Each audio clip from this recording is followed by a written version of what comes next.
Ainda de pé, querido, abra a Bíblia comigo. A carta do apóstolo Paulo aos Romanos. Nós estamos pregando sobre o Evangelho em 4 movimentos. E no primeiro domingo passado, nós pregamos sobre a apresentação que Paulo faz no Evangelho, no capítulo 1 de Romanos. Quando ele vai dizer, sintetizando o que eu falei, o Evangelho ele é o poder de Deus. E que Paulo não se envergonhava disso. Porque era o poder de Deus para a salvação. E nós fizemos toda a introdução do que significa o Evangelho. E no domingo passado nós fizemos isso sobre a perspectiva da criação. Porque o Evangelho é a boa notícia de Deus e que ela vai nos trazer uma longa história. Não é tão simples resumir o que é o Evangelho. Parece simples e às vezes a gente resume a boa notícia, são as boas novas. Mas boas novas de quê? Boa notícia de que maneira? Também traz má notícia o Evangelho que às vezes a gente não percebe. Então nós começamos a semana passada a falar sobre o Evangelho na perspectiva da criação. Terminamos com o versículo 16 e 17 de Romanos e hoje nós vamos começar a partir do versículo 18, porque hoje nós vamos falar do Evangelho à luz da queda. Né? Se eu fosse intitular essa mensagem, eu estaria intitulando a ira de Deus e a real condição humana. Então nós vamos observar hoje que quando Paulo diz que o Evangelho se manifesta na justiça de Deus, que a justiça de Deus se revela no Evangelho, que justiça é essa? E quando ele termina o verso 17 dizendo que o justo viverá pela fé, viver pela fé.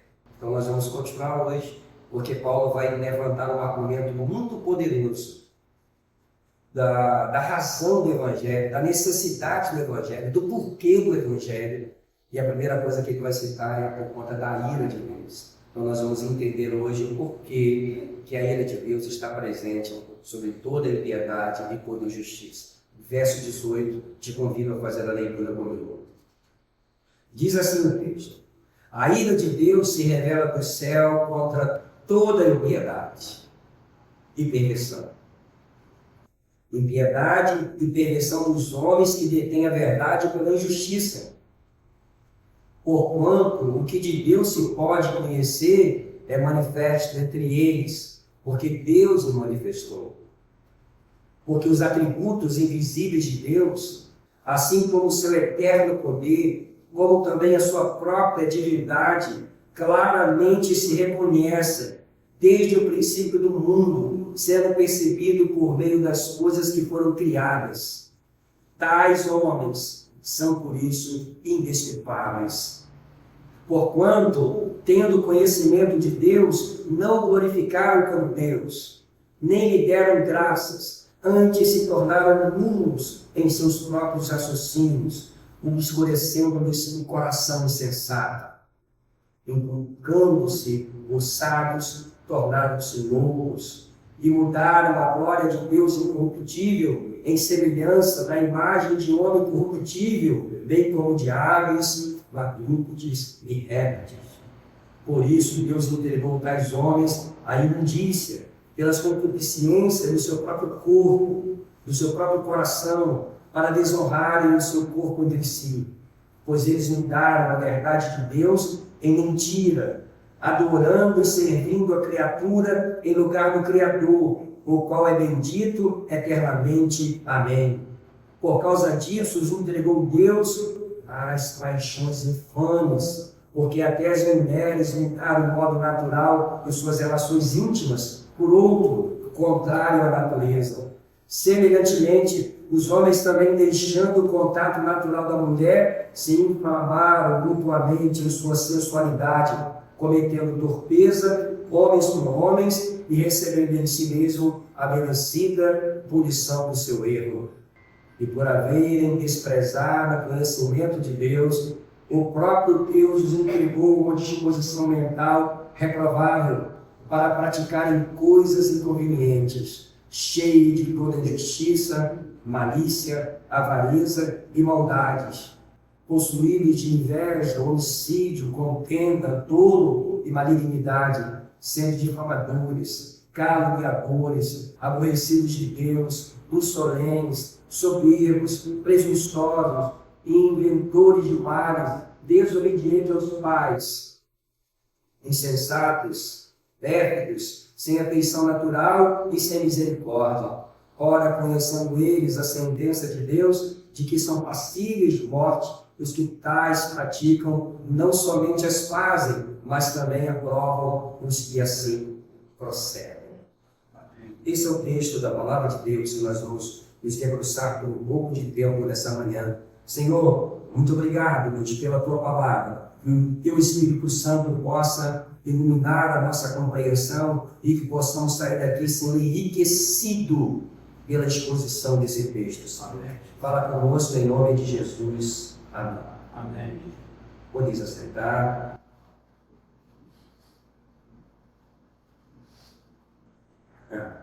Quando nós falamos do Evangelho,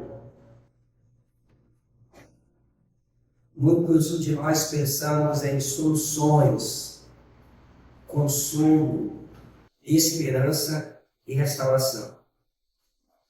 A própria definição do Evangelho hoje, para muitas pessoas, se resume a bem-estar, vitórias, a resolução dos seus problemas pessoais. Embora nós sirvamos um Deus que é de muita misericórdia, é muito gracioso, que tem cuidado do seu povo, poderíamos dizer que o nosso Deus é o Deus que cuida e cuida bem de todos nós, mas nós encontramos nesse texto aqui o apóstolo Paulo começando a sua exposição do Evangelho, explicando o que é o Evangelho nessa carta aos Romanos, não falando de cruz nem de graça, mas ele começa a explicação da necessidade do Evangelho falando sobre a ira de Deus. Isso então vai nos ensinar algo essencial, porque não entender a queda distorce o Evangelho. Não levar a sério a ira de Deus faz com que a cruz seja esvaziada. A cruz é a maior manifestação da justiça de Deus. Mas também nós encontramos na cruz a maior expressão do amor de Deus. Se nós olharmos para esse texto, Romanos, capítulo 1, versos 16 e 17, ele apresenta o Evangelho como o poder de Deus para a salvação. E se aí entra no texto a palavra salvação, significa que o Evangelho é o poder de Deus por uma razão. Se nós necessitamos de salvação, é porque estamos ou estávamos perdidos. E o Evangelho então se manifesta como resgate para nos salvar. Salvar de quê? E aí a resposta de Paulo vem no verso 18. Em algumas traduções, nós vamos começar que esse texto começa com um pois, ligando ao que ele disse anteriormente. Pois a ira de Deus se manifesta sobre toda impiedade e injustiça. Ou seja, o Evangelho ele é necessário porque existe um problema real, profundo e universal, a ira de Deus. Então hoje nós vamos ver o Evangelho à luz da queda, o que acontece lá no Éden, muda toda a história. O maior problema da humanidade, então, meus irmãos, não é um problema social, não é um problema psicológico, não é um problema político, mas a grande necessidade do homem, ela vai estar instalada na espiritualidade, no problema espiritual, porque nós estamos debaixo da ira de Deus por causa do pecado. E somente o Evangelho pode nos reconciliar com Deus. Não há outro remédio. A solução para a humanidade ela não virá através de sistemas políticos, ou de uma reforma moral do ser humano, ou de uma evolução psicológica. O grande problema da humanidade se chama pecado. O remédio para o pecado é o Evangelho. O primeiro ponto que eu quero tratar com vocês é que a ira de Deus é uma realidade revelada. Observe no texto, que vai dizer o seguinte: a ira de Deus se revela no céu, no verso 18, contra toda impiedade e perversão dos homens. A ira não é uma explosão emocional. O nosso Deus, ele é um Deus santo, ele é um Deus perfeito, ele é um Deus com equidade, todo perfeito, todo santo, todo poderoso. Então a ira de Deus revelada nesse Cristo não é um capricho de uma divindade, mas a ira de Deus ela é santa. Esse texto vai deixar bem claro para a gente que a ira de Deus ela é justa. Vai mostrar para a gente que ela é constante, é a expressão do seu amor pela sua própria glória. Deus não se ira porque ele perdeu o controle, como acontece conosco, mas Deus se ira porque ele é santo. E o texto vai dizer para a gente que a ira de Deus ela é revelada. Paulo não vai dizer que ela se revelará, mas Paulo diz, ela já se revela, não apenas no juízo final, mas no presente. Veja o que o texto está dizendo. A ira de Deus se revela no céu contra toda impiedade. A humanidade está debaixo da ira de Deus. Essa ira de Deus não vai se manifestar no juízo, mas ela já está manifesta desde a maldição da criação, quando lá em Gênesis, no capítulo 3, o homem peca. Gênesis 3, versículo 17, vai dizer que Deus diz, por causa de ti, toda a terra está amaldiçoada. Por causa da condição do homem, do pecado, da ira, de que ele comete. O juízo de Deus vem sobre o homem, sobre a mulher, sobre a terra, sobre a criação. Então, a partir de Gênesis 3, a partir da queda, há uma desordem no mundo. Quando o homem se entrega ao seu próprio pecado, a ira de Deus é manifesta. Nós encontramos aqui que diz que contra toda impiedade e perversão. A queda destruiu o nosso relacionamento vertical com Deus. A partir do momento que o homem peca, essa relação com Deus é quebrada. Lá no Éden, após a queda, quando Deus vai falar com o homem, a primeira coisa que nós encontramos ali é o homem se escondendo, com medo de Deus. Então o pecado rompe essa comunhão. Verso 3, capítulo 3, no verso 10 de Gênesis, vai dizer: ouvi a tua voz no jardim e tive medo, porque eu estava nu. O primeiro efeito da queda não é social. O primeiro efeito da queda não é econômico, mas é espiritual. O grande problema do pecado é essa separação de Deus. Agora existe medo, agora existe vergonha, agora existe fuga. E Romanos 1 vai linkar muito bem esse texto, porque vai dizer que, conhecendo a Deus, não glorificamos a Deus, nem lhe damos graças. Então a raiz da miséria humana é essa ruptura com o próprio Deus. Não só um problema vertical, mas ele vai ser aprofundado na própria continuidade do relato da queda. Porque a queda vai dizer que todos os relacionamentos humanos são afetados. Separação interior. Aí uma desordem interior do próprio ser, do psicológico de cada um de nós, porque ali Adão vai sentir vergonha, Adão vai sentir culpa, Adão vai sentir medo, Adão vai perder a sua própria identidade. O homem não sabe mais quem é, porque ele perde o referencial de quem Deus é. Então, essa primeira ruptura na condição humana se dá dentro do seu coração, vazio, instalado. E o homem agora perde o seu referencial de Deus. E é o que nós vemos hoje na nossa sociedade, essa grande tragédia das pessoas tentando preencher o seu vazio com coisas que não é Deus.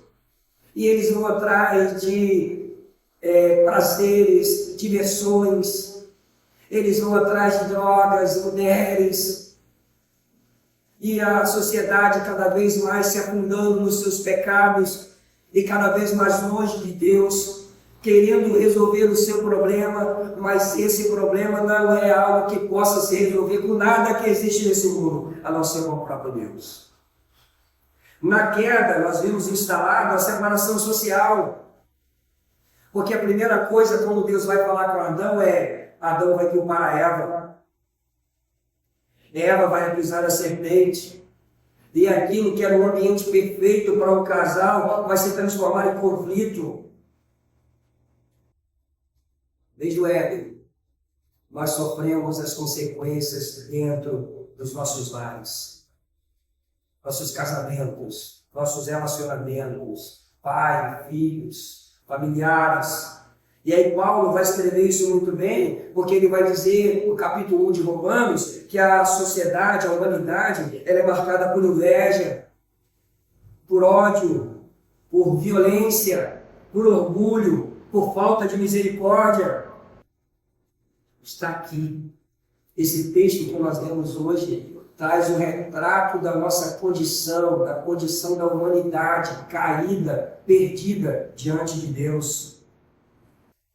Há uma separação, uma desconexão da própria criação. Gênesis 3,17 vai dizer: maldita é a terra por tua causa. A Bíblia, em outro texto, vai dizer que é a criação geme. A terra é amaldiçoada por conta do ser humano. Deus vai dizer: trabalho árduo, povo, doença e morte. É a sentença que Deus vai trazendo para esse casal que representa todos nós. Portanto, Paulo vai retornar isso no capítulo 8 de Romanos, quando ele diz: a criação geme, porque está debaixo da maldição.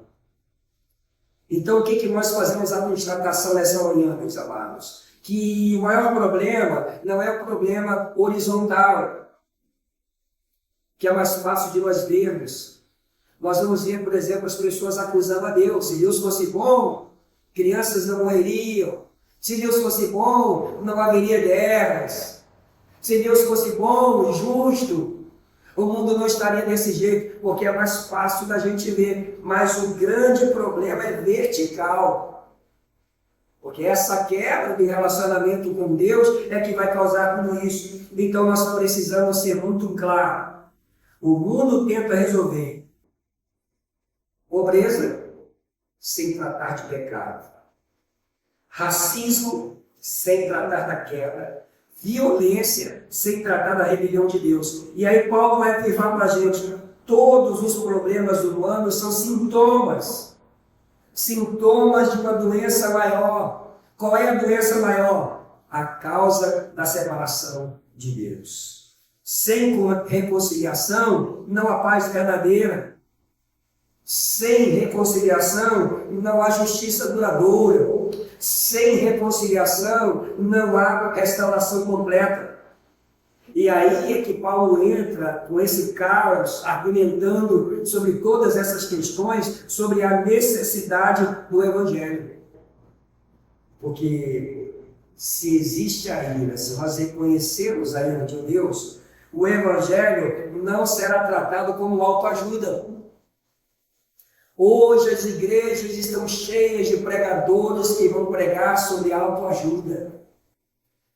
Vão colocar o homem no centro, como se tudo o que acontece no Evangelho fosse para resolver os problemas humanos. Isso é o seu Evangelho. Se a gente não entende a ira de Deus, não existe culpa. O homem não sente a dor. O homem é tratado como um coitadinho, como um produto do meio, como alguém que é atingido pelos ricos e poderosos e por causa disso ele vive uma miséria. O homem é bom, é o que eles vão dizer. O homem só foi manchado por conta da condição dos poderosos. Quando, na verdade, quando nós olhamos para esse texto, se nós não entendermos a ira, a cruz passa a ser exagero. Já evangelizei algumas pessoas que me disseram: eu nunca vou entender a cruz. Por que que esse Deus tão sanguinário matou seu filho na cruz do Calvário? Pessoas que vão dizer que a cruz é um exagero. E vai ser um exagero para quem não compreende que se não tiver cruz, sem a perspectiva da condenação, ela não faz sentido.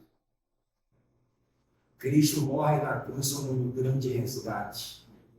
Cristo entrega a sua vida na cruz para salvar a cada uma de suas ovelhas, o homem que estava batido. Cristo morre na cruz para satisfazer a justiça de Deus. A justiça de Deus é vindicada na cruz do Calvário. Um Deus santo, um Deus perfeito, simplesmente não poderia passar a mão sobre o pecado do homem, porque se assim o fizesse, ele não seria santo e nem perfeito. Nenhum juiz humano que deliberadamente perdoa um condenado, ele vai ser tido como alguém sério, como alguém respeitoso, como alguém que pratica a justiça. E Deus simplesmente não podia passar a mão sobre a cabeça do homem, porque o pecado do homem é o pecado hediondo. Não havia solução para nenhum de nós estávamos perdidos, condenados. Não havia nada que o homem pudesse fazer para sair dessa situação. É por isso que Paulo vai dizer que no Evangelho se manifesta a justiça de Deus. E aí não é justiça punitiva, mas é a justiça de Deus se manifestando para trazer o Evangelho para todos nós, para trazer Cristo para todos nós, porque é em Cristo que a justiça de Deus se manifesta trazendo salvação. Porque Ele morre justamente para aplacar a ira de Deus. A palavra propiciação, que muitas das vezes nós não compreendemos, que é a cobertura do sangue, que lá no Antigo Testamento era entornada, derramada da tampa da propiciação, do propiciatório, era simbolizando que o sangue de Cristo iria nos cobrir, que a morte de Cristo, a expiação de Cristo, o sangue de Jesus viria nos cobrir. E qual é a importância do sangue de Cristo? É porque nesse sacrifício de Cristo, a ira de Deus ela é aplacada. A ira de Deus ela é desviada. Então, quando Deus olha para todos nós, ou cada um de nós que estamos aqui, Ele vê o sangue de Cristo nos cobrindo. E por conta do sangue de Cristo que nos cobre, nós temos a certeza de que somos aceitos por Deus, porque a ira de Deus foi desviada. É isso que nós encontramos. Sem a compreensão da ira, a graça perde o seu brilho. Por isso Paulo passa, no versículo 18 até o 20, demonstrando que ninguém é justo. É o que o texto diz para a gente. Porque ninguém é justo. Ninguém busca Deus. E todos estão debaixo do pecado. Então nós precisamos de uma justiça que vem de fora de nós. Porque se ninguém é justo, a Bíblia diz que Deus olha do céu para a terra, não vê um justo sequer. Se a Bíblia diz que ninguém busca Deus, nós não buscamos a Deus, quem nos buscou foi o Senhor. Nós éramos inimigos de Deus, separados do Senhor. Nós não queríamos Deus. Quando o desejo surge no nosso coração é porque o Espírito Santo atuou em nós. Porque nós jamais iríamos querer saber de Deus. Mas quando num dado momento da história da nossa vida, nós olhamos e falamos assim, estou desejando a Deus. É porque o Espírito Santo operou em nós. Todos estávamos debaixo do pecado, destituídos da glória de Deus, afastados de Deus. Então, Paulo vai demonstrar isso do verso 18 até o capítulo 3, no verso 20. Então, o que nós compreendemos aqui? Que o Evangelho, ele vem com uma mudança de condição. E aí eu vou usar um outro texto da Bíblia, em outro livro, que é 1 João 3,14, que vai dizer para a gente, nós já passamos da morte para a vida. Em outro texto vai dizer que nós saímos das trevas para a gloriosa luz. Nós fomos resgatados da nossa vã maneira de viver e fomos colocados agora em comunhão com Deus. O salmista lá atrás vai dizer, tirou-me de um charco de lodo, me colocou sobre a rocha e me deu um novo cântico na minha boca. Esse é o poder do Evangelho que traz salvação.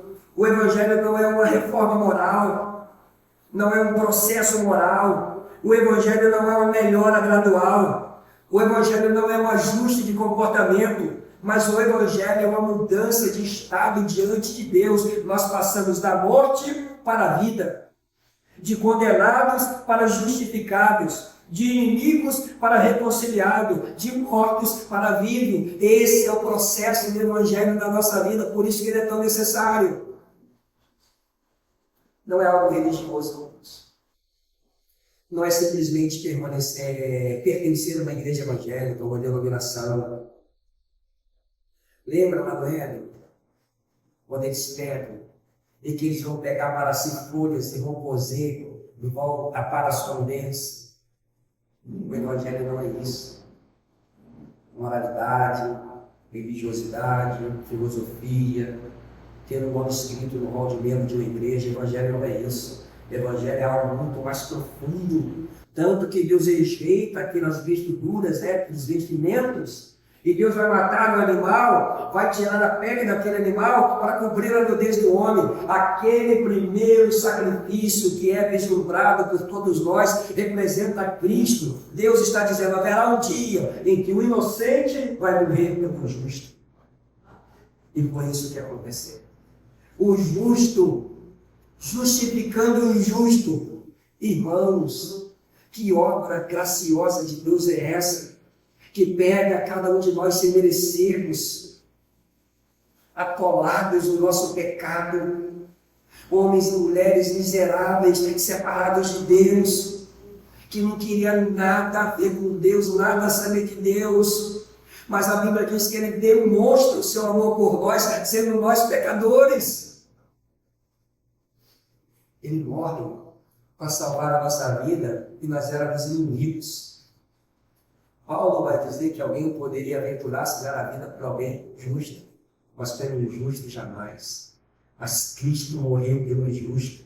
Nós éramos injustos nessa condição. Aí Deus vem e nos coloca diante do tribunal e diz assim, perdoado. Perdoado. Como? Com uma justiça que vem de fora, porque nós não éramos justos. Nós não tínhamos méritos algum, nós não tínhamos condição de comparecer diante desse tribunal de Cristo de maneira alguma. Mas aí a Bíblia vai dizer que a justiça de Cristo é imputada sobre nós. Toda a obra de Cristo, toda a obra perfeita dele, a obra é infundida em nós, é dada para nós. E agora o nosso pecado é imputado. Eu corrigi aquele erro, não é infundido. Tá? É uma justiça imputada. É imputada a nós. E agora os nossos pecados é transferido para Cristo. É um pecado que é transferido para Ele. A Bíblia vai dizer que sobre o madeiro Ele leva a nossa maldição. Isaías vai dizer que sobre as suas pisaduras nós somos sarados. Então essa transferência de culpa para Cristo e justiça de Cristo para nós. Então, a boa notícia é que Deus mesmo providenciou a reconciliação. Romanos, no capítulo 5, no verso 8, vai dizer, mas Deus prova o seu próprio amor para conosco pelo fato de ter Cristo morrido por nós, sendo nós ainda pecadores. Romanos 5, 8. 2 Coríntios 5, 20 vai dizer, reconciliai-vos com Deus. Então, respondendo a pergunta do que é o Evangelho, irmãos, é a boa notícia do que Cristo fez por nós e fez algo que jamais nós poderíamos fazer. Então, na cruz, a ira de Deus foi satisfeita. A justiça de Deus foi vindicada, foi cumprida e a reconciliação foi garantida. Por isso que o Evangelho aponta para a cruz. Conclusão para a gente nessa manhã, vivemos um mundo desajustado, porque por natureza é desajustado da própria presença de Deus. Né? A ira de Deus fez isso. A queda nos colocou sobre a ira divina, mas o Evangelho anuncia essa salvação. Ou estamos em Adão, debaixo da ira, ou estamos em Cristo, debaixo da graça. O estar em Adão aqui significa todos aqueles que não conhecem Jesus como seu Salvador. Eles ainda estão debaixo de Adão. E para todos nós que reconhecemos a Cristo como Senhor da nossa vida, estamos debaixo da história. Então, Para sintetizar tudo, você não precisa apenas de um alívio para o sintoma. Você precisa de uma reconciliação com Deus. A voz de Deus continua ecoando. Hoje o Senhor diz assim: se hoje ouvirdes a minha voz, não endureçais o vosso coração. Que a palavra de Deus, então, aplicada sobre você, sobre o seu coração, possa ser eficaz. Porque a Bíblia diz que ela não volta vazia. Ela faz aquilo que apraz ao Senhor. Então, essa é a boa notícia do Evangelho. Mas também traz a má notícia. Qual é a boa notícia? Cristo veio para nos resgatar. Qual é a má notícia? Resgatar da ira de Deus. E aí Paulo vai argumentar sobre essa ira, mostrando para a gente a condição do homem e como nós carecemos desse Evangelho. Então, que o Evangelho de Cristo possa conduzir toda a sua vida, porque o Evangelho de Cristo é o que mais nós necessitamos para a nossa vida. Amém? Amém. Curva sua cabeça e ore comigo. Pai, muito obrigado pela tua palavra nessa manhã, que chama a atenção para a sua ira, que é manifesta. A sociedade ela não será condenada, ela já está sob condenação. O mundo já está condenado. E o que nos causa tanta admiração é como o Senhor salva ainda alguns. Como a sua misericórdia e o seu amor encontra homens e mulheres que não mereciam e o Senhor aplica a sua salvação. Continua, Senhor, aplicando a sua salvação. Continua nos ensinando, Senhor, a caminhar na sua presença. Continua, Senhor, glorificando o seu nome. É a oração que eu te faço, em nome de Jesus Cristo. Amém.